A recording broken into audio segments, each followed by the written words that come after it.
അവിടെയൊക്കെ പറയുന്നത് എനിക്ക് പ്രധാനമായും രണ്ട് കാര്യങ്ങളാണ് ചോദിക്കാനുള്ളത്. ഒന്ന്, തൊട്ടതിനും പിടിച്ചതിനുമൊക്കെ പ്രകടനം നടത്തുന്നവരാണല്ലോ ഈ SFIക്കാർ, ചോര തിളക്കുന്നവരാണല്ലോ. ഇപ്പോൾ ഈ കൃത്യവിലോപം കാണിച്ച സെഷൻസ് കോടതിയിലെ ജീവനക്കാർക്കെതിരെ നടപടിയെടുക്കണമെന്ന് പറഞ്ഞ് എന്താ കോടതിയിലേക്ക് മാർച്ച് നടത്താത്തത്? അല്ലെങ്കിൽ ഹൈക്കോടതി ഇതിൽ നടപടി സ്വീകരിക്കണമെന്ന് പറഞ്ഞ് ഹൈക്കോടതിയിലേക്ക് എന്താ ഇവന്മാർ മാർച്ച് നടത്താത്തത്? ഇപ്പോൾ പൂക്കോട് സർവകലാശാലയിൽ വ്യാജ MSFകാരനെ കൊണ്ട് ഇറക്കി പ്രതികരണം നടത്തി മാധ്യമങ്ങളുടെ മുന്നിൽ. ഇപ്പോൾ കുറച്ച് പെൺകുട്ടികളെ ഇറക്കിയിട്ടുണ്ട്. ഇപ്പോൾ പ്രതിരോധ സമരം എന്നുള്ള രീതിയിൽ പ്രക്ഷോഭം നടന്നുകൊണ്ടിരിക്കുകയാണ്. ആ പാവപ്പെട്ട സിദ്ധാർത്ഥനെ മോശക്കാരനായിട്ട് ചിത്രീകരിക്കാൻ അതൊക്കെ നടക്കുന്നുണ്ട്. ഇവിടെ അഭിമന്യു കൊല്ലപ്പെട്ടു. ആ കൊല ചെയ്ത പ്രതികളെ ശിക്ഷിക്കണമെന്ന ആത്മാർത്ഥതയുണ്ടെങ്കിൽ എന്തുകൊണ്ട് ആ ചോരത്തിളപ്പ്, ആ പ്രതികരണം, അത്തരത്തിലുള്ള പ്രതികരണം SFIയുടെ ഭാഗത്തുനിന്നും ഉണ്ടാകുന്നില്ല? രണ്ടാമത്തെ കാര്യം, അഡ്വക്കേറ്റ് TV മിനി ചോദിച്ചതാണ്. ഒറിജിനൽ അസൽ രേഖകൾ ആണ് കാണാതായിരിക്കുന്നത്. അപ്പോൾ വിചാരണയ്ക്ക് അസൽ രേഖകൾ ഇല്ലെങ്കിൽ ഫോട്ടോ കോപ്പി മതിയോ? അഡ്വക്കേറ്റ് ബലദേവ്, അത് മതിയോ? ഞാൻ ചർച്ച ചെയ്തപ്പോൾ തന്നെ പറഞ്ഞായിരുന്നു, ഏത് രേഖ നഷ്ടപ്പെട്ടാലും അത് പ്രതിക്ക് അനുകൂലമായിട്ടാണ് വരുന്നത്. പ്രതിക്ക് ഏത് രേഖ നഷ്ടപ്പെട്ടാലും അത് പ്രതിഭാഗം വക്കീലിന്റെ ഒരു ഗുണവുമാണത്. ഇവിടെ ശരിയാണ്, ഫോട്ടോ കോപ്പികൾ മാർക്ക് ചെയ്യാറില്ല. ചില സാഹചര്യങ്ങളിൽ മാർക്ക് എടുത്ത് ഒബ്ജക്ഷൻ എന്ന് പറയും. ആ വക്കീൽ എതിർപ്പ് ആ ഒബ്ജക്ഷൻ വെച്ച് ചില രേഖ മാർക്ക് ചെയ്യാറുണ്ട്. പക്ഷെ അതിന് അടിസ്ഥാനപരമായി വാല്യൂ ഉണ്ടാവത്തില്ല. എപ്പോഴും ഒറിജിനൽ രേഖ തന്നെ കോടതിയിൽ വേണം. അങ്ങനെയാണ് ഇതിന്റെ ആദ്യം FIS മുതലാണ് മാർക്ക് എഴുതി തുടങ്ങുന്നത്. എക്സിറ്റ് P1 എന്ന് പറഞ്ഞ് അങ്ങോട്ട് തുടങ്ങും. ആ മൊഴിയും അതിനുശേഷം FIR കാര്യങ്ങൾ ഇങ്ങനെ മാർക്ക് ചെയ്തത്. അതവിടെ നിൽക്കട്ടെ. ഇവിടെ ഈ ജഡ്ജി ഹണിയം വർഗീസ് ഒരു കാര്യമേ നിങ്ങൾ പറഞ്ഞു. ദിലീപിന്റെ കേസിനകത്ത് ഇതുപോലെ സമാന സംഭവം ഉണ്ടായി. ഒരു രേഖ അവരുടെ കയ്യിൽ തന്നെ ഇരുന്നു, അത് കസ്റ്റഡിയിലേക്ക് കൊടുത്തില്ല എന്ന് പറഞ്ഞ് പരാതി വന്നിരുന്നു, നടപടി ഉണ്ടായിരുന്നു. മറ്റൊന്നുകൂടി ഉണ്ട് നിങ്ങൾ പറയാത്ത ഒരു കാര്യം. 2022 2020 പ്രവർത്തകനായിരുന്ന ദീപു എന്നൊരു പ്രവർത്തകൻ മരിച്ചു. അതിലത്തെ പ്രതികളെല്ലാം CPM-മാരാണ്. ആ പ്രതികൾക്ക് ജാമ്യാപേക്ഷ വന്നപ്പോൾ ആ ദീപുവിന്റെ അച്ഛൻ ഹൈക്കോടതിയിൽ പോയി. ഈ ഹണിയം വർഗീസ് CPM-ന്റെ വലിയൊരു നേതാവിന്റെ മകളാണ്. നേതാവിന്റെ പേര് ഞാൻ പറയുന്നു, മകളാണ്. അതുകൊണ്ട് പ്രതികൾക്ക് അനുകൂലമായ വിധി ഉണ്ടാകുന്ന ആ കേസ് ട്രാൻസ്ഫർ ചെയ്തു. അവിടുന്ന് ട്രാൻസ്ഫർ ചെയ്ത് തൃശ്ശൂരേക്കും. പക്ഷേ ജഡ്ജിക്കെതിരെ പറഞ്ഞ കമന്റുകൾ അവർ സുപ്രീം കോടതിയിൽ പോയി ആ 2 പാരഗ്രാഫ് ഒഴിവാക്കിയ സംഭവമുണ്ട്. അപ്പൊ ഈ 2 സംഭവങ്ങൾ വെച്ച് നോക്കുമ്പോൾ ബഹുമാനപ്പെട്ട PR ശിവശങ്കർ ചേട്ടനും അനിൽ നമ്പ്യാരൊക്കെ പറഞ്ഞതുപോലെ ഒരുപക്ഷെ ഈ ജില്ലാ ജഡ്ജി തന്നെ ഇവരെ രക്ഷിക്കാൻ വേണ്ടി എടുത്തു മാറ്റുകയെന്ന് വേണമെങ്കിൽ നമുക്കൊരു വാദം ഉന്നയിക്കും. ജഡ്ജി തന്നെ വേണമെങ്കിൽ പറയാം, CPM-ന്റെ സഹായത്തോട് അല്ലെങ്കിൽ അച്ഛൻ പറഞ്ഞനുസരിച്ച് ജഡ്ജി തന്നെ ആയിരിക്കാം ചില കാര്യം. ഇതിന്റെ ഒന്നുകിൽ കസ്റ്റോഡിയൻ ജഡ്ജി, അതല്ലെങ്കിൽ ജഡ്ജി അല്ല, റെക്കോർഡുകൾ സൂക്ഷിക്കുന്ന പ്രത്യേക റെക്കോർഡ്സ് റൂമുണ്ട്, അതിന് കസ്റ്റോഡിയൻ ഉണ്ട്, അവരാണ് സൂക്ഷിക്കുന്നത്. അപ്പൊ ജഡ്ജിയുടെ അനുവാദം അങ്ങനെ വേണമെങ്കിൽ നമുക്ക് ആരോപണം നമുക്ക് ഏത് രീതിയിൽ ഉന്നയിക്കാം. അതിന് CPM-ന്റെ നേതാവിന്റെ മകളായതുകൊണ്ട് CPM-ന്റെ നിർദ്ദേശം അനുസരിച്ച് ഇലക്ഷൻ വരുന്നത് കൊണ്ട് ഈ കേസിലെ PFI-കാരെ പ്രതികളെ സംരക്ഷിക്കാൻ വേണ്ടി ചെയ്തെന്ന് ആരോപണം ഉന്നയിച്ചാലും 2018 കൊടുത്ത ഉറപ്പൊക്കെ പാലിക്കണ്ടേ തെരഞ്ഞെടുപ്പിന് മുമ്പെങ്കിലും? എന്നാലേ ഇവന്മാരുടെ വോട്ട് കിട്ടുള്ളൂ. ഞാനൊന്ന് പറഞ്ഞോട്ടെ, അതിനുശേഷമാണല്ലോ രഞ്ജി ശ്രീനിവാസൻ കേസ്. അതിനകത്ത് ശ്രീ PR ശിവശങ്കർ ചേട്ടൻ പറഞ്ഞനുസരിച്ച് ഇൻവെസ്റ്റിഗേഷൻ നടത്തിയത് BJP-കാരാണെന്ന് തോന്നുന്നു. ആരും കൂടെ നിന്നാലും ഇൻവെസ്റ്റിഗേഷൻ നടത്തുന്ന ഓഫീസർ റിപ്പോർട്ട് അയാൾ എഴുതുന്ന വീട്ടിലിരുന്ന അല്ലെ ഓഫീസിലിരുന്ന രേഖകൾ ഹാജരാക്കുന്ന അയാളാണ്. അയാൾ വേണ്ടുന്ന രേഖകൾ ഹാജരാക്കുകയും വേണ്ട സാക്ഷികളെ ഹാജരാക്കുകയും ചെയ്യുന്നത്. ഇവിടെ തന്നെ നമ്മൾ പറഞ്ഞല്ലോ 116 വിറ്റ്നസ് ഉണ്ട്. ഈ വിറ്റ്നസ് മാറിയുന്ന ഒക്കറൻസ് മാറിയുന്ന ഹോസ്റ്റലായാൽ മതി. അല്ല, അതൊക്കെ പറഞ്ഞത് അതേ ഉദ്ദേശിച്ചത്. ആ വിഷയത്തിൽ രഞ്ജിത് ശ്രീനിവാസൻ കേസിൽ RSSും BJP-യും കാണിച്ച ആ ഒരു ആർജവം, ആർജവം, ഉത്തരവാദിത്തം എന്തുകൊണ്ട് അഭിമന്യുയുടെ കേസിൽ SFIക്കാരും CPM-കാരും കാണിക്കുന്നില്ല? അതാണ് അറിയേണ്ടത്. എന്ത് ആർജവം കാണിച്ചാലും അന്വേഷണ ഉദ്യോഗസ്ഥന് മുകളിൽ നിന്ന് സ്വാധീനിച്ച് പ്രതികളെ സംരക്ഷിക്കത്തക്കിത് പോകണമെന്ന് പറഞ്ഞാൽ കേൾക്കുന്ന അന്വേഷണ ഉദ്യോഗസ്ഥനാണെങ്കിൽ 100% അയാൾക്ക് ഇതിനകത്ത് വെള്ളം ചേർക്കാം. സാക്ഷികളെ ചെയ്യാമല്ലോ. പിന്നെ അവിടെ തന്നെ ഐഡന്റിറ്റി പ്രശ്നം ഉണ്ടായിരുന്നു. ആ പ്രതികള് എല്ലാ ദിവസവും വെള്ള ഷർട്ടും വെള്ള മുണ്ട് ഇട്ടുകൊണ്ട് കോടതിയിൽ വന്ന് തിരിച്ചറിയാതിരിക്കാൻ വേണ്ടി. പക്ഷെ ആ പ്രതികളെല്ലാം കൃത്യമായി ഐഡന്റിഫൈ വേണ്ടുന്ന രേഖകളായി ഇൻവെസ്റ്റിഗേറ്റീവ് ഓഫീസർ ഹാജരാക്കി. കൃത്യമായ എക്സിക്യൂട്ടീവ് മജിസ്ട്രേറ്റ് സ്ഥാനത്തിൽ ഐഡന്റിഫിക്കേഷൻ പരേഡ് നടത്തി. ഇതിൽ ഏതെങ്കിലും ഒന്ന് ഒഴിവാക്കിയാൽ മതി. ഇപ്പൊ തന്നെ RSSന്റെ ഒരു പ്രതി തിരുവനന്തപുരം KSRTC ഉദ്യോഗസ്ഥന് കൊന്ന കേസ് സുപ്രീം കോടതി വെറുതെ വിട്ട എന്താ? ഐഡന്റിഫിക്കേഷൻ പരേഡിലുണ്ടായ പോരായ്മയാണ്. കണ്ടാൽ അറിയാവുന്ന പ്രതികളെന്ന് പറഞ്ഞാൽ കൃത്യമായി ഐഡന്റിഫിക്കേഷൻ, അത് വെച്ചാണ് സുപ്രീം കോടതി ഇപ്പോൾ ഒരു AVP-കാരന് വെറുതെ വിട്ടത്. സുപ്രീം കോടതിയിൽ വെറുതെ വിട്ടു. ഐഡന്റിഫിക്കേഷൻ പരേഡ് ഇംപ്രോപ്പർ ആയിരുന്നു. അപ്പോൾ ചെറിയൊരു ലൂപ്പ് കാണിച്ചാൽ മതി ഇങ്ങനെയുള്ള കേസുകളിൽ പ്രതികൾ രക്ഷപ്പെടും. അപ്പൊ അതുകൊണ്ട് ഏത് BJP-കാരെ കൂടെ എന്ന് പറഞ്ഞാലും ഇൻവെസ്റ്റിഗേറ്റിംഗ് ഓഫീസറെ രക്ഷപ്പെടുത്തണം എന്ന് വിചാരിച്ചാൽ ആ പ്രതി രക്ഷപ്പെട്ടിരിക്കും. അപ്പൊ അതിനെക്കുറിച്ച് നമ്മൾ സംസാരിക്കണ്ട. അപ്പൊ ഇവിടെ ഞാൻ തുടക്കത്തിലേ പറഞ്ഞു, ഞാൻ പറയാത്ത കാര്യങ്ങൾ എനിക്കെതിരെ പറയുന്നു. ഞാൻ പറഞ്ഞത് രേഖകൾ നഷ്ടപ്പെടുന്ന ഗുരുതരമായ വീഴ്ചയാണ്. പക്ഷെ രേഖകൾ നഷ്ടപ്പെട്ടാൽ അന്വേഷിക്കുന്നത് ഗവൺമെന്റ് നേരിട്ട് അന്വേഷിക്കാൻ പറ്റില്ല. എന്താ മിനി വക്കീൽ അങ്ങനെ പറഞ്ഞെന്ന് എനിക്കറിയില്ല. ഗവൺമെന്റ് അന്വേഷിക്കണമെന്നുണ്ടെങ്കിൽ ഇതിന്റെ കസ്റ്റോഡിയൻ, ഇപ്പൊ എറണാകുളം സെഷൻസ് കോടതി ആണെങ്കിൽ കസ്റ്റോഡിയൻ പരാതി കൊടുക്കണം. അല്ല നേരിട്ട് ഒന്നും സിയോമോട്ടോ പോലീസ് കേസെടുക്കുന്നതല്ല ഇത്. ആ പരാതി കൊടുത്താൽ പരാതിയുടെ അടിസ്ഥാനത്തിൽ പോലീസിന് അന്വേഷിക്കാം, കാര്യങ്ങൾ ചെയ്യാം. അപ്പോഴും അയാളെ സസ്പെൻഡ് ചെയ്യണമെങ്കിലോ ഡിസ്മിസ് ചെയ്യണമെങ്കിലോ അതെല്ലാം കോടതിയുടെ അധികാരമാണ്. അയാളെ സസ്പെൻഡ് ചെയ്യാൻ ഗവൺമെന്റ് പറ്റില്ല. അല്ല, ഒരു കാര്യം കൂടി ചോദിച്ചോട്ടെ, എന്തുകൊണ്ടാണ് ഈ കേസ് ഫാസ്റ്റ് ട്രാക്ക് കോടതിയിൽ പോവാതിരുന്നത്? പെട്ടെന്ന് ഇപ്പൊ രഞ്ജിത് ശ്രീനിവാസൻ കേസൊക്കെ പെട്ടെന്ന് വിചാരണ നടത്തി അവർ എല്ലാവർക്കും വധശിക്ഷ വാങ്ങിക്കൊടുത്തല്ലോ. അതുകൊണ്ട് അഭിമന്യുവിന്റെ ഘാതകരെ ശിക്ഷിക്കണം എന്നുള്ള ആഗ്രഹം പോലും ഇല്ലേ ഇടതുപക്ഷത്തിന്, CPM-ന്, SFI-ക്ക്? ഞാനൊന്ന് പറയട്ടെ, നിങ്ങൾക്ക് അറിഞ്ഞുകൊണ്ടെങ്കിലും മിനി വക്കീലിന് അറിയായിരിക്കും. ഇത് ഡിലേ ആയതിന്റെ ഒരു പ്രധാന കാരണം കേന്ദ്ര ഗവൺമെന്റ് ഏജൻസി ഉണ്ട്. ഇതിനകത്ത് PFI പ്രവർത്തനം ഉണ്ടെന്ന് അറിഞ്ഞപ്പോൾ യൂണിയൻ ഗവൺമെന്റിന്റെ ഹോം മിനിസ്ട്രിയിൽ നിന്നും അതുപോലെ സംബന്ധികളിൽ പറഞ്ഞു. അതിനെക്കുറിച്ച് ഹോം മിനിസ്ട്രിയിൽ നിന്നും ഇതിന്റെ റിപ്പോർട്ട് ആവശ്യപ്പെട്ടു. ഇത് NIA അന്വേഷിക്കണമെന്ന് അറിയാൻ വേണ്ടി. അതിനകത്ത് PFI-ക്കാർ ക്യാമ്പസ് അതിന് നടന്നുകൊണ്ടിരിക്കുന്ന കേരള പോലീസിന്റെ അന്വേഷണം നിർത്തിവെക്കണമെന്ന് പറഞ്ഞോ? ഇല്ല, NIA അന്വേഷിക്കാൻ എടുത്തു കഴിഞ്ഞാൽ പിന്നെ കേരള പോലീസ് അന്വേഷണ പ്രസക്തി ഇല്ല. CBI അന്വേഷിക്കാനോ നാഷണൽ ഇൻവെസ്റ്റിഗേഷൻ. ഒരു മിനിറ്റ് ശിവശങ്കർ, താങ്കളുടെ ശ്രദ്ധയിൽ അങ്ങനെ പെട്ടോ? അപ്പൊ NIA അന്വേഷിക്കണം, കേന്ദ്ര ആഭ്യന്തര മന്ത്രാലയം അങ്ങനെ ഒരു പരിശോധന നടത്തുന്നു, NIA കൊണ്ട് അന്വേഷിക്കണമെന്നോ? ആ സമയത്ത് അത് സ്റ്റാൻഡ് സ്റ്റില്ലാവോ അന്വേഷണം? PR ശിവശങ്കർ, എനിക്ക് തോന്നുന്നില്ല. NIA ഏറ്റെടുത്ത് കഴിഞ്ഞാൽ ഓക്കെ, NIA ഏറ്റെടുത്താൽ ഓക്കെ. ഞാനൊന്ന് പറഞ്ഞോട്ട് ഹബേരെ, എനിക്ക് ഇടയ്ക്ക് ഒരു എന്നെ ഇങ്ങനെ ഡിസ്റ്റർബ് ചെയ്യാതെ. യൂണിയൻ ഹോം മിനിസ്ട്രി അന്വേഷിക്കാൻ വന്നു, എന്നിട്ട് എന്തുകൊണ്ട് നിങ്ങൾ ഇട്ടേച്ചു പോയി? യൂണിയൻ ഹോം മിനിസ്ട്രിക്ക് സ്ട്രോങ് ആയിട്ട് NIA-ക്ക് അന്വേഷിക്കാൻ അതിന് ഗവൺമെന്റ് അധികാരമൊന്നും വേണ്ട. പ്രിയപ്പെട്ട ബലദേവ്, ഇവിടെ PFI അതുപോലെ PFI-യുടെ സഹോദര സംഘടനകളെയൊക്കെ നിരോധിക്കാനുള്ള പ്രധാന കാരണം അഭിമന്യുവിന്റെ കൊലപാതകമാണ് സാർ. കൃത്യമായിട്ട് കേന്ദ്ര ആഭ്യന്തര മന്ത്രാലയം അത് രേഖപ്പെടുത്തിയിട്ടുണ്ട്. അങ്ങനെയാണെങ്കിൽ RSS നിരോധിക്കണ്ടല്ലോ. ഈ രഞ്ജിതനെ കൊന്ന ദിവസത്തിൽ ഈ വിഡ്ഢിത്തം വിളിച്ചു പറയാതെ, നിങ്ങൾ ഇങ്ങനെ സംസാരിക്കാതെ, ഈ വിഡ്ഢിത്തം വിളിച്ചു പറയാതെ, ഹിന്ദുവിനെ മുസ്ലിം എന്ത് പറഞ്ഞു കഴിഞ്ഞാലും RSS നിരോധിക്കണം. ഞാനത് ചോദിച്ചോട്ടെ, ആദ്യം SFI-യെ നിരോധിക്കണം എന്ന് പറയാനുള്ള ആർജവം കാണിക്കുക. അടുത്ത ബലദേവ, ഞാനൊന്ന് പറയട്ടെ, ആദ്യം SFI-യെ കേരളത്തിലെ ക്യാമ്പസുകളിൽ നിരോധിക്കണം എന്ന് പറയാനുള്ള ആർജവം കാണിക്കുക. നിങ്ങള് കൊന്നു തള്ളുകയല്ലേ, കൂടെ നടന്നവരെ പോലും കൊന്നു തള്ളുകയല്ലേ? നിങ്ങൾക്കൊന്നും എന്താ അതിനുള്ള ആർജവം ഇല്ലാത്തത്? നിങ്ങൾ എന്ത് പറഞ്ഞാലും RSS-നെ നിരോധിക്കണം, RSS-നെ നിരോധിക്കണം പറയുന്നു. RSS ഇവിടെ കൂട്ടക്കൊല നടത്തിയിട്ടുണ്ടോ? ഉണ്ടോ? ഇങ്ങനെ ചർച്ച ചെയ്യാൻ പറ്റത്തില്ല. അല്ല, ഒരു മിനിറ്റ് ചോദിച്ചതിന് മറുപടി പറയാം. അല്ലാതെ എന്തെങ്കിലും ചോദിക്കുമ്പോ RSS-നെ നിരോധിക്കണം, RSS-നെ നിരോധിക്കണം എന്ന് അതാണ് മറുപടി. അവതാരകൻ ചർച്ചയ്ക്ക് ഇരിക്കാനായിട്ടുള്ള ഞാൻ PR ശിവശങ്കരോട് പോലെ BJP-യുടെ കാര്യം അതല്ലെങ്കിൽ അതിൽ മാറിയിട്ടുണ്ട്. PR ശിവശങ്കരോട് ഞാൻ ചോദിച്ചു, അതിനൊരു മറുപടി പറയണമെന്ന് ഞാൻ നിർദ്ദേശിച്ചു. അദ്ദേഹം പറയട്ടെ, താങ്കൾ അത് കേൾക്കാനുള്ള ക്ഷമ കാണിക്കേ. താങ്കൾ കേൾക്കാനുള്ള ക്ഷമ കാണിക്കേ. എന്നാ വേണ്ട, എന്നാ നിങ്ങൾ തുടരെ. നിങ്ങളുടെ അല്ല, നിങ്ങൾ തുടരെ. ഒരു മര്യാദകളുമില്ല, ഒരു ബന്ധവുമില്ലാതെ RSS-ന്റെ നിരോധനം എടുത്തിട്ട് ഞാനാണോ? കാര്യം എന്താ? ഞാൻ നിങ്ങളല്ലേ പറഞ്ഞ രഞ്ജിത് ശ്രീനിവാസനെ കൊന്ന കേസും കൂടെ വെച്ചാണ് RSS-ന്റെ PFI നിരോധിച്ചെന്ന് പറയുന്നു. അങ്ങനെയാണെങ്കിൽ ആ PFI-ക്കാരനെ കൊന്ന RSS-നല്ലേ അത് നിരോധിക്കണ്ടേ? അതാണ് എന്റെ ചോദ്യം. ഒരു ഹിന്ദുവിനെ മുസ്ലിം കൊന്നാൽ അത് തീവ്രവാദം, മുസ്ലിമിനെ ഹിന്ദു കൊന്നാൽ തീവ്രവാദമല്ലേ? ഹിന്ദുക്കൾക്ക് മുസ്ലിങ്ങളെ കൊല്ലാവും. അങ്ങനെ പറഞ്ഞു പോരുത്. അതുകൊണ്ട് ആവശ്യമില്ലാത്ത കാര്യങ്ങൾ പറഞ്ഞാൽ ഞങ്ങൾ പറയേണ്ടി വരും. അപ്പൊ അതവിടെ നിൽക്കട്ടെ. നിങ്ങൾക്ക് അത് പറഞ്ഞാലല്ലേ നിങ്ങളുടെ നിലനിൽപ്പുള്ളൂ. ഇടതുപക്ഷം നിലനിൽക്കുന്ന എന്താ? ഇടതുപക്ഷം നിലനിൽക്കുന്നതിന്റെ അടിസ്ഥാനം എന്താ? ഇങ്ങനെ മുസ്ലിങ്ങളിൽ ഒരു അരക്ഷിതാവസ്ഥ ഉണ്ടാക്കുക, അവരെ ഇങ്ങനെ പേടിപ്പിച്ച് ഭയപ്പെടുത്തി അവരെ കീഴടക്കുക, അവിടെയാണല്ലോ നിങ്ങളുടെ നിലനിൽപ്പ്. ഞാനൊന്ന് പറഞ്ഞോട്ടെ, ഒരു മുസ്ലിം എന്നൊരു പേര് കേട്ടാൽ നെറ്റിയിൽ ഒരു നിസ്കാരത്തരമുണ്ടെങ്കിൽ അവനെ ഉടനെ തീവ്രവാദിയാക്കുന്ന ഒരു RSS ഒരു ഹിന്ദു സംസ്കാരമുണ്ട്. ആരുടെ സംസ്കാരം? ഹിന്ദു വർഗീയവാദികളുടെ ഹിന്ദു സംസ്കാരമല്ല, ഹിന്ദു സംസ്കാരം എന്നാ പറഞ്ഞേ.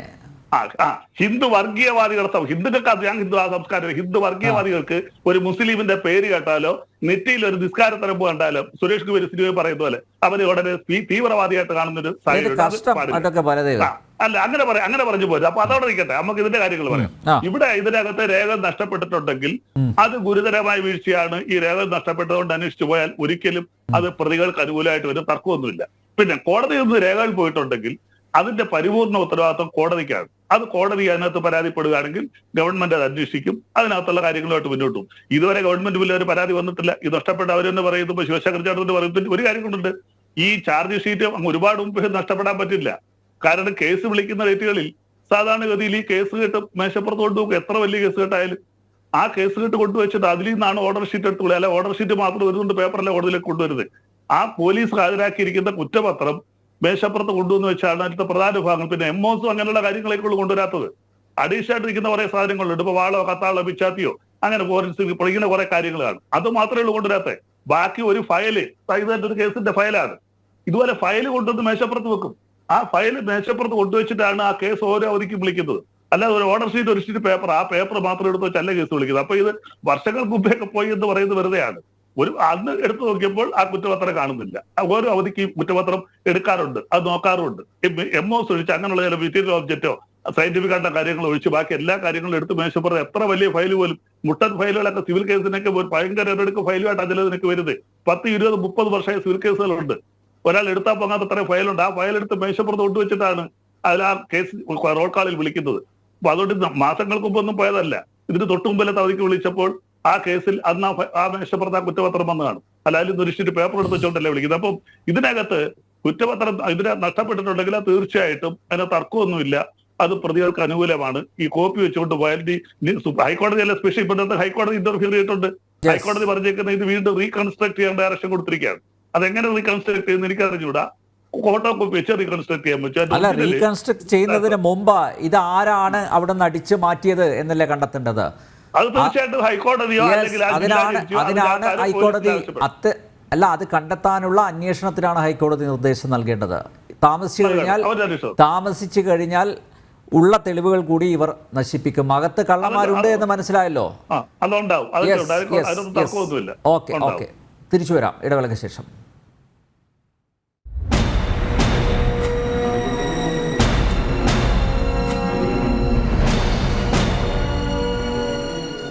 യെസ്, ഷമാസ്, എന്തായാലും ഇങ്ങനെ ഒരു സംഭവം ഉണ്ടായതുകൊണ്ട് ചിലരുടെയൊക്കെ പൂച്ച പുറത്താവുന്നു. അതായത് ഈ വിചാരണ അട്ടിമറിക്കാനുള്ള ശ്രമം, അതിൻ്റെ ഭാഗമായിട്ടാണല്ലോ അസൽ രേഖകൾ കടത്തിയിരിക്കുന്നത്. പക്ഷേ SFIയോ CPM ഈ നിമിഷം വരെ ഒരു പ്രസ്താവനയിൽ ഒരു കാഷ്വലായിട്ടുള്ള റിമാർക്സിൽ ഒതുക്കി എന്നല്ലാതെ അവരുടെ പ്രതികരണം ഇതല്ലേ ടേക്കപ്പ് ചെയ്യേണ്ടത്. അവരുടെ കൂടെ നടന്ന മഹാരാജാസ് കോളേജിലെ SFIയുടെ വളരെ ശക്തനായ വക്താവ്, പ്രവർത്തകൻ എന്നൊക്കെയാണല്ലോ അഭിമന്യുവിനെ കുറിച്ച് വലിയ രീതിയിൽ പുകഴ്ത്തിയത്. അവരൊന്നും ഇപ്പോൾ പിക്ചറിലേ ഇല്ല. ഒരാളും അഭിമന്യുവിന് വേണ്ടി വാദിക്കുന്നില്ല. വാദിക്കാൻ ജനൻ TV മാത്രം. ഞങ്ങൾക്ക് സതുദ്ദേശമേ ഉള്ളൂ, അത് ആവർത്തിച്ച് പറയുകയാണ്.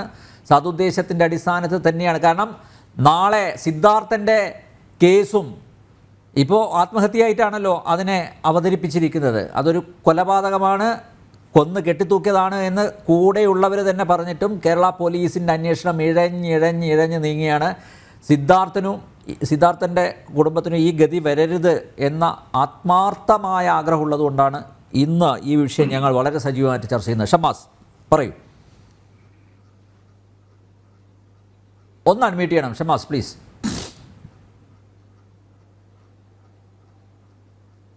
ഒന്ന് അൺമ്യൂട്ട് ചെയ്താൽ മതി. താങ്കൾ പറയുന്നത് കേൾക്കുന്നില്ല. അൺമ്യൂട്ട് ചെയ്യണം.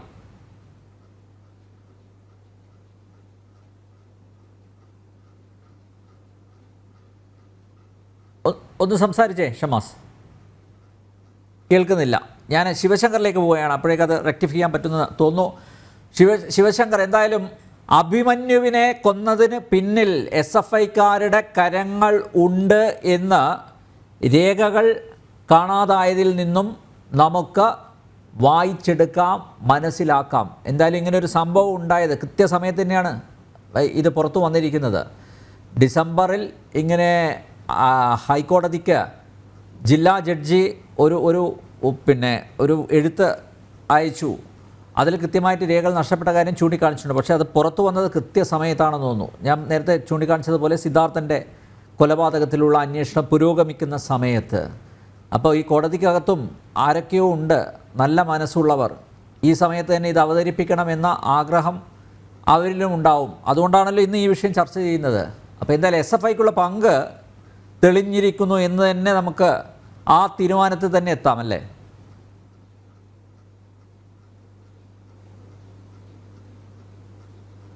ഒരു സംശയമില്ല അനിൽ നമ്പ്യാർ. ഇത് SFI മാത്രമല്ല, SFI SDPI ബന്ധത്തിൻ്റെ അതിൽ എതിർപ്പുള്ള കമ്മ്യൂണിസ്റ്റ് പാർട്ടി തന്നെ ധാരാളം ബലദേവിനെ പോലുള്ള ആൾക്കാർക്ക് മനസ്സിൽ എതിർപ്പുണ്ട്. ഈ SFIയും അതുപോലെ തന്നെ കമ്മ്യൂണിസ്റ്റ് പാർട്ടിയെയും മറ്റൊരു രാഷ്ട്രീയ സംഘടനയുടെ അടിമ വേലയ്ക്ക് കൊണ്ടേ നിർത്തിയുന്നതിനെതിരെ ശക്തമായ എതിർപ്പുള്ള ഇടതുപക്ഷത്തിലെ ധാരാളം ആളുകളുണ്ട്. കമ്മ്യൂണിസ്റ്റ് പാർട്ടിയിലുമുണ്ട്, മറ്റുള്ള ഇടതുപക്ഷ സംഘടനകളിലുമുണ്ട്. അവർ തന്നെയായിരിക്കാം കാരണം. നമുക്കറിയാം മറ്റുള്ള ഈ കോടതികളിലൊന്നും ശക്തമായ സ്വാധീനം കോൺഗ്രസിനോ അതുപോലെ മറ്റുള്ള BJP പരിവാർ സംഘടനകൾക്കോ ഇല്ല. അതുകൊണ്ട് തന്നെ ഇവരുടെ നിയന്ത്രണത്തിലാണ്. ഇവരുടെ ഇപ്പോൾ പറയുന്നുണ്ടല്ലോ, കോടതിക്ക് മുൻപേ വരുന്ന തെളിവുകൾ കഴിഞ്ഞ ദിവസം വിളിച്ചപ്പോഴും ഈ കോടതിയുടെ മുന്നിലേക്ക് ഇത്രയേറെ തെളിവുകൾ അല്ലെങ്കിൽ സാക്ഷ്യപത്രമടക്കം വന്നിരുന്നോ, അന്വേഷിച്ച രേഖകൾ വന്നിരുന്നോ എന്ന് ചോദിച്ചാൽ ആർക്കറിയാം ഈ കൊണ്ടുവന്ന പേപ്പറൊക്കെ ഇത് തന്നെയാണോ എന്ന്. ഇത്തരത്തിൽ നിരന്തരം മാറ്റിവെക്കുന്ന ഒരു വലിയ ഗൂഢസംഘം ഇന്നിപ്പോൾ കോടതിയിലും വർക്ക് ചെയ്യുന്നുണ്ട്. അതൊക്കെ ധാരാളം നമുക്കറിയാം. കോടതിയിലും പോലീസിലും മാത്രമല്ല, ഇപ്പോൾ ഇവിടെ ഒരു ഷീല സണ്ണി എന്ന് പറയുന്ന ഒരു പാവപ്പെട്ട ഒരു വീട്ടമ്മയെ എങ്ങനെയാണ് 72 ദിവസം ജയിലിലിട്ടത്? മയക്കുമരുന്ന് കേസിൻ്റെ പേരിൽ പിടിച്ചിട്ടിട്ട് ഇവിടുത്തെ എക്സൈസുകാരും എല്ലാവരും കൂടി പെടുത്തി ആ കുട്ടിയെ അവർ ആത്മഹത്യ ചെയ്യാണ്ടിരുന്നത് ഭാഗ്യം. അപ്പോൾ പോലീസിന് മാത്രമല്ല ഇത്തരത്തിലുള്ള വലിയ തട്ടിപ്പുകൾ എക്സൈസിലും ഒക്കെ നടക്കുന്നുണ്ട്. ഇതിനെതിരെ ഒരു അന്വേഷണം നടക്കില്ല. ഇത് CPMന് അനുകൂലമാണെങ്കിൽ CPMകാർ വിചാരിച്ച SDPIയുടെ പണത്തിൻ്റെ സ്വാധീനവും കൂടി ഉണ്ടെങ്കിൽ ഇത്തരത്തിലുള്ള മയക്കുമരുന്നുകൾ വെറും പൗഡറെല്ലാം അല്ലെങ്കിൽ ഇലകളെല്ലാം കഞ്ചാവും അല്ലെങ്കിൽ MDMA ഒക്കെ ആകും എന്നുള്ള രീതിയിലാണ് കേരളത്തിലെ പോക്ക്. ഞാൻ രണ്ട് കാര്യം കൂടി ഈ ശ്രീ ബൽദേവിനോട് മറുപടി പറയാൻ ആഗ്രഹിക്കുന്നു. അദ്ദേഹം പറഞ്ഞത് അന്വേഷണ ഉദ്യോഗസ്ഥൻ വിചാരിച്ചു കഴിഞ്ഞാൽ മാത്രമേ രക്ഷപ്പെടാൻ പറ്റുകയുള്ളൂ അല്ലെങ്കിൽ പിടിക്കാൻ പറ്റുകയുള്ളൂ എന്ന്. അത് തന്നെയാണ് വീണ്ടും ഞാൻ പറയാൻ ആഗ്രഹിക്കുന്നത്. അന്വേഷണ ഉദ്യോഗസ്ഥൻ വിചാരിച്ചില്ല, അതുകൊണ്ടാണ് 3 വർഷമായിട്ടും 1-ാം പ്രതി പിടിക്കപ്പെടാഞ്ഞത്. അതിനെയാണ് ഞങ്ങൾ ചോദ്യം ചെയ്യുന്നത്. വന്ന് കീഴടങ്ങുകയായിരുന്നു കോവിഡ് കാലഘട്ടത്തിൽ. 2-ാം പ്രതിയും അതുപോലെ എത്രയോ 2 വർഷം കഴിഞ്ഞിട്ട് കീഴടങ്ങുകയായിരുന്നു CJM കോടതിയിൽ. അതുകൊണ്ടാണ് പറഞ്ഞത് അഭിമന്യു കേസിൽ പ്രധാന പ്രതികളെ പിടിക്കുവാൻ സംസ്ഥാനത്തെ പോലീസ് ഉദ്യോഗസ്ഥന്മാർക്ക് ഒരു നിർബന്ധവും ഉണ്ടായിരുന്നില്ല, ഒരു തീരുമാനവും സംസ്ഥാന സർക്കാർ അവരെ നിർബന്ധിച്ചിരുന്നില്ല എന്ന് തന്നെയാണ് ബൽദേവിന്റെ വാക്കുകളും സൂചിപ്പിക്കുന്നത്. ഇത് തന്നെയാണ് പറഞ്ഞത്, മറ്റുള്ളതല്ല. ഞങ്ങൾക്ക് നിർബന്ധമുണ്ടായിരുന്നു, ഞങ്ങൾക്ക് പ്രഷർ ഉണ്ടായിരുന്നു, അവിടെ കൃത്യമായി ചോദ്യം ചെയ്യലുണ്ടായിരുന്നു, മാധ്യമ ശ്രദ്ധയുണ്ടായിരുന്നു. അതുകൊണ്ട് രഞ്ജിത്ത് ശ്രീനിവാസന്റെ കാര്യത്തിൽ ഒന്നും ചെയ്യാൻ പറ്റിയില്ല. പോലീസ് ഉദ്യോഗസ്ഥർ നന്നായിട്ട് അന്വേഷിച്ചു. പക്ഷേ ഇവിടെ പോലീസ് ഉദ്യോഗസ്ഥരെ അന്വേഷിക്കാൻ നിശ്ചയിച്ചാൽ പോലും മാറ്റിയിരുന്നു. പ്രോസിക്യൂഷനെ 3 പ്രാവശ്യം മാറ്റിയില്ലേ നിങ്ങൾ? എന്തിനാ മാറ്റിയത്? അന്വേഷണത്തിന്റെ ഇടതടവിൽ ചില അപാകതകൾ ഉണ്ടെന്ന് പറഞ്ഞിട്ടാണോ മാറ്റിയത്? അല്ലല്ലോ. ഒരു കാര്യവുമില്ലാതെ നന്നായിട്ട് അന്വേഷിച്ച പ്രോസിക്യൂട്ടറെ മാറ്റിയില്ലേ നിങ്ങൾ? അപ്പോൾ കോടതിയിൽ മാത്രമല്ല ഇത്തരത്തിലുള്ള എല്ലാ കാര്യത്തിലും നിങ്ങൾ ഇടപെട്ടിരുന്ന ഒരു കാര്യം സംശയമില്ല. 2, ഞാൻ മുഹമ്മദ് ഷിയാസിനോട് ചോദിക്കുകയാണ്, ഇവർ ഈ ബൽദേവൊക്കെ പറയുന്ന ഇത്തരത്തിലുള്ള തെറ്റായ കാര്യം പെരിയ കൊലക്കേസിൽ CBI അന്വേഷിച്ചപ്പോൾ ക്രൈംബ്രാഞ്ച് എത്ര ഫയൽ കൊടുക്കാതിരുന്നു? എത്ര നാൾ കൊടുക്കാതിരുന്നു? ഷിയാസ് കൂടെ ഉത്തരം പറയട്ടെ. നിങ്ങളുടെ സഖ്യകക്ഷിയാണല്ലോ, ഇന്ത്യ സഖ്യകക്ഷിയിൽ ഒരു ഭാഗമാണല്ലോ. കൊന്നു തള്ളിയില്ല അവിടെ. BJPക്കാരെ വിട്, നിങ്ങൾക്ക് BJPയും RSSനെ കണ്ടാൽ കൊല്ലണം, അങ്ങനെയാണല്ലോ നിങ്ങളുടെ ആഗ്രഹം. കോൺഗ്രസ്സുകാരെ കൊന്നതിന് CBI അന്വേഷിച്ചപ്പോൾ നിങ്ങൾ പെരിയ കേസിൽ എത്ര നാൾ മാറ്റിവെച്ചു? ഹൈക്കോടതി പറഞ്ഞിട്ട് കൊടുത്തില്ല നിങ്ങൾ ഫയല്. 2, ED അന്വേഷിക്കുന്ന കേസിൽ ED അന്വേഷിക്കാൻ പാടില്ല, ഇന്നത് കാരണം കൊണ്ട് ED പാടില്ല, അത് CBI പാടില്ല എന്ന് പറഞ്ഞാൽ എത്ര കേസ് കൊടുത്തു, എത്ര സീനിയർ അഡ്വക്കേറ്റുമാരെ കൊടുത്തു? ഞാൻ കണക്ക് പറയണോ? സമയമില്ലാത്തതുകൊണ്ട് ഞാൻ ആ കേസ് പറയുന്നില്ല. ഇത് ഇപ്പോൾ SFI അന്വേഷിക്കാമോ ഇല്ല എന്ന് പറഞ്ഞ് വലിയ ചർച്ച നടന്നിരുന്നല്ലോ. എന്തിനാണ് SFI അന്വേഷിക്കുന്നത്? അത് ഓൾറെഡി അവിടുത്തെ കൊമേഴ്സ്യൽ ഡിപ്പാർട്ട്മെന്റ് അന്വേഷിക്കുന്നില്ലേ, ROC അന്വേഷിക്കുന്നില്ലേ എന്ന് പറഞ്ഞ് നിങ്ങളുടെ നേതാക്കളെല്ലാം ചാനലിലും അതുപോലെ കോടതിയിലും പോയല്ലോ. ED വിളിച്ചാൽ ഒരിക്കലും പോകില്ല എന്ന് വാശി പിടിച്ച ഫിനാൻസ് മിനിസ്റ്റർ ഇല്ലേ? അപ്പോൾ കേന്ദ്ര സർക്കാർ അന്വേഷിച്ചാൽ ഉടനെ അതിന് ഓശാന പാടി അതിനെ അങ്ങോട്ട് തീട്ടൂരമായി അംഗീകരിക്കുന്ന സംസ്ഥാന ഗവൺമെന്റും അതുപോലെ തന്നെ ഇടതുപക്ഷ പ്രവർത്തകരാണെന്ന് ബലദേവ് പറയണമെങ്കിൽ ബലദേവ് നല്ല മനുഷ്യനായിരിക്കും. നിങ്ങൾക്ക് ED അന്വേഷണം വന്നിട്ടുണ്ടാവില്ല, കയ്യിൽ 5 പൈസ ഇല്ലാത്തത് കാരണം. CPMൽ നിന്ന് നിങ്ങൾ അത്യാവശ്യം പ്രവർത്തിച്ചില്ല. ബലദേവിന് RSSനെ നിരോധിക്കാത്തതിലാണ് വിഷമം. അത് ഇടയ്ക്കിടയ്ക്ക് പൊങ്ങി വരുന്നുണ്ട്. PFIയെ മാത്രം നിരോധിച്ചതിലാണ് അദ്ദേഹത്തിന് ഏറ്റവും വലിയ വിഷമം. RSSനെ നിരോധിക്കാത്തതിൽ വിഷമമുണ്ട് അദ്ദേഹത്തിന്.